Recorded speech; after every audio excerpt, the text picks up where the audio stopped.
So you know it's summer when it's 100+ degrees outside, the cicadas are screaming, and it's just brutally hot.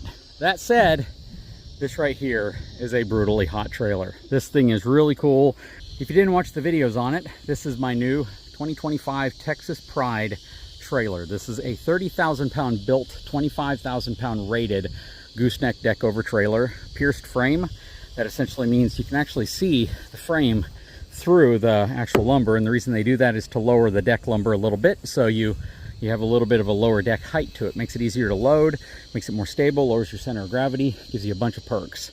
That said, whenever we brought this home, the gentleman that rode with me, who is a very technical person, he's a very smart guy, and he uses a lot of information just through research to figure out answers to questions. And when he's with me, he asks me a lot of questions. And one of those questions he asked me when we dropped this off, he said, okay, so you're saying that this is built to have a total weight of 30,000 pounds, or what's considered your gross vehicle weight rating. That is the most that this trailer should ever be able to weigh total with stuff on it. But then we took it, we chopped 5,000 pounds off of that rating. We brought it down to 25,000 pounds GVWR. Why would you want to do that? How can this kind of relate to RVs? And what does that leave you with?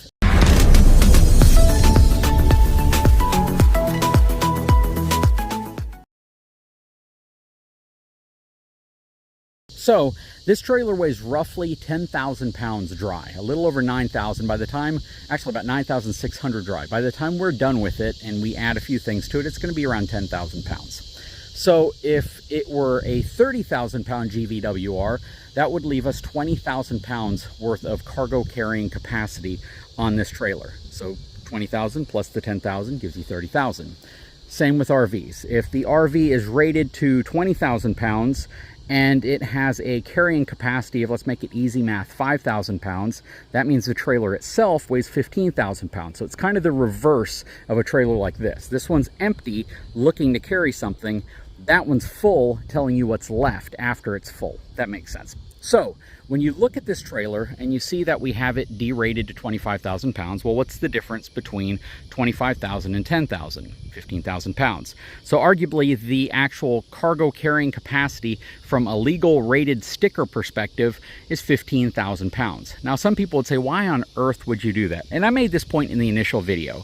For me, it's because I have something that's super overbuilt. It's kind of like the F450. We all know that the F450 can do more than what it's rated for. They wanted to keep it a class 3 vehicle, 14,000 pound GVWR. So instead of moving it to a class 4 vehicle, they said, well, let's just drop the payload capacity down and make this thing a class 3 vehicle. And that's essentially what they did. That's why the 450 is still typically licensable and registerable and insurable as a standard light duty pickup truck. Okay. Back on topic. So yes, being overbuilt is important to a lot of people. A lot of people wish RV frames were overbuilt. It adds a tremendous amount of weight. Again, you got to factor in that the Brookstone actually, in a dry configuration, weighs closer to 15,000 pounds. And whenever you factor in it has a 17,500 pound gross vehicle weight rating, it leaves you 2,500 pounds worth of stuff you can put on it. And some people are like, well, why don't you put this type of frame on that? Yes. So that I-beam is a 12-inch I-beam, and it probably weighs about 12, 13 pounds per foot of I-beam. This one is a 14-inch I-beam, and it weighs 26 pounds per foot. So it is a significantly stronger, more robust I-beam.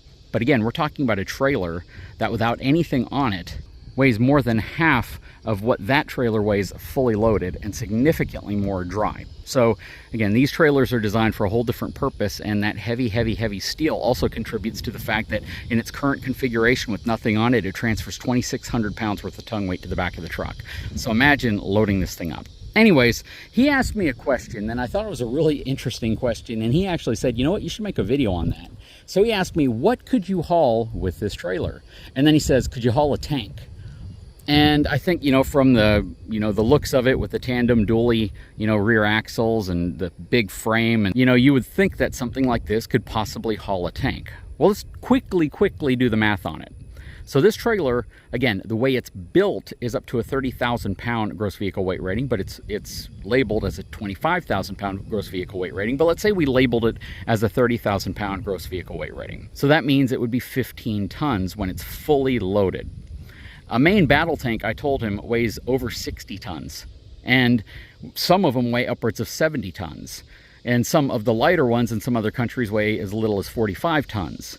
So when you're talking about weight and what you're talking about these from a capability, what they can actually carry, they're nowhere near built to even what a semi-trailer is designed to carry. Most semi-trailers can have a total weight of around 50,000 pounds. Those trailers also weigh about 10,000 pounds empty. So at the end of the day, they can carry significantly more weight than something like this. And yes, this is super capable. I could put slightly larger than a compact excavator on it, like my 50G is a 10,000, 11,000 pound excavator. I could put up to a 15,000 pound excavator on it in its current rating, or up to a 20,000 pound excavator on it if it was fully rated to 30,000 pounds like it's built.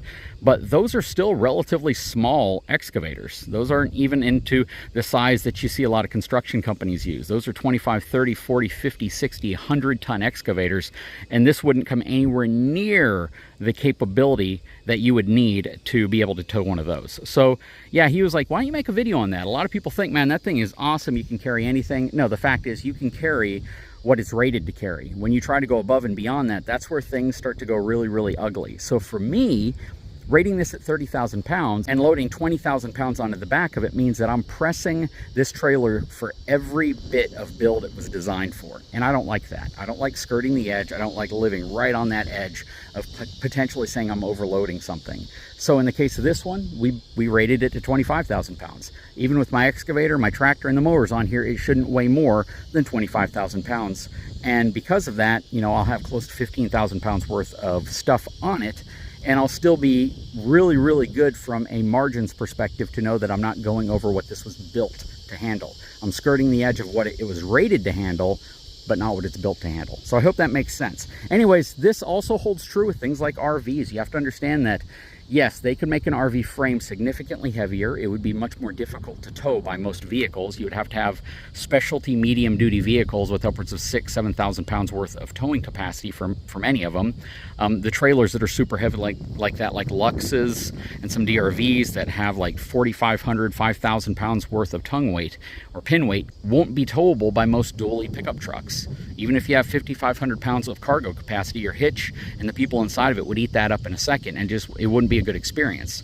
So managing weight in the RV industry is like critically important, as is it with this industry. Understand, the heavier this trailer is unloaded, the less weight I'll be able to carry from a loaded perspective, because I'm going to eat up that difference between the gross vehicle weight rating and the curb weight or the dry weight of the trailer really quickly.